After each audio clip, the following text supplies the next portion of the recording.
കൊച്ചു കഥ പറയാനാ. വേണമെങ്കിൽ കേട്ടോളി. ഉഷാറായ തെക്കുപേര് ചൊല്ലിക്കോളി. കൊളായാൽ മുണ്ടാതിരിക്കാനും ശ്രദ്ധിക്കുക. ഒരിടത്ത് ഒരു വലിയ മുതലാളി ഉണ്ടായിരുന്നു.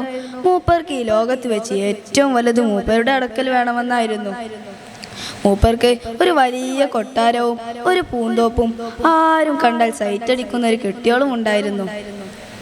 ഇനിയാണ് ദിവസം മൂപ്പരുടെ കെട്ടോളം കൂടിയിട്ട് കൊട്ടാരത്തിന്റെ മുകളിൽ നിന്ന് പഞ്ചാര അടിക്കുകയായിരുന്നു. അപ്പോഴാണ് താഴെ നിന്നൊരു ശബ്ദം. അയാൾക്ക് കലി കയറി. കാരണം എന്താണെന്ന് അറിയുമോ? തന്റെ പഞ്ചാരയടി കൊളാക്കിയില്ലേ, അത് തന്നെ.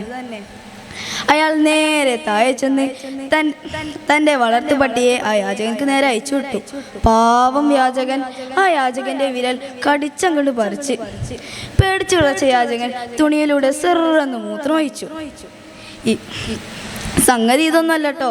ആ മുതലാളിയുടെ ഭാര്യയില്ലേ, അവളൊരു പാവമായിരുന്നു. അവൾ അയാളോട് ചോദിച്ചു, നിങ്ങൾ ആ യാചകൻക്ക് വല്ലതും കൊടുത്തോ? അയാൾ പറഞ്ഞു, ചെന്ന് പെയ്ക്കവിടുന്ന്, ഞാൻ എൻ്റെ ഇഷ്ടം പോലെ ചെയ്തോണ്ട്. ഒരു കലിപ്പൻ മറുപടിയായിരുന്നു അത്. അല്ല ചങ്ങായിമാരെ, നിങ്ങൾ മറന്നു ആക്രമിക്കപ്പെട്ടവന്റെ ദ്വാല പെട്ടെന്ന് സ്വീകരിക്കുമെന്ന്? അതന്നെ ഇവിടെയും സംഭവിച്ചേ.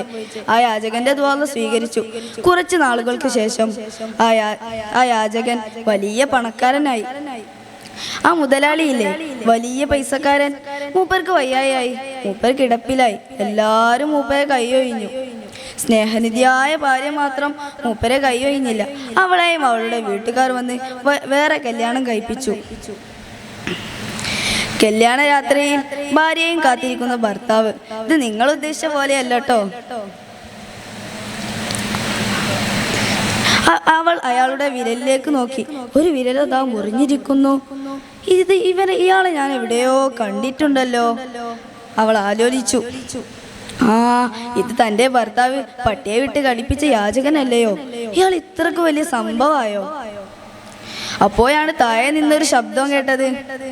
അയ്യോ, വിശക്കുന്നേ, രക്ഷിക്കണേ. ഇത് ആരാന്നറിയുമോ? തന്റെ ഭർത്താവ് പട്ടിയെ വിട്ട് കടിപ്പിച്ച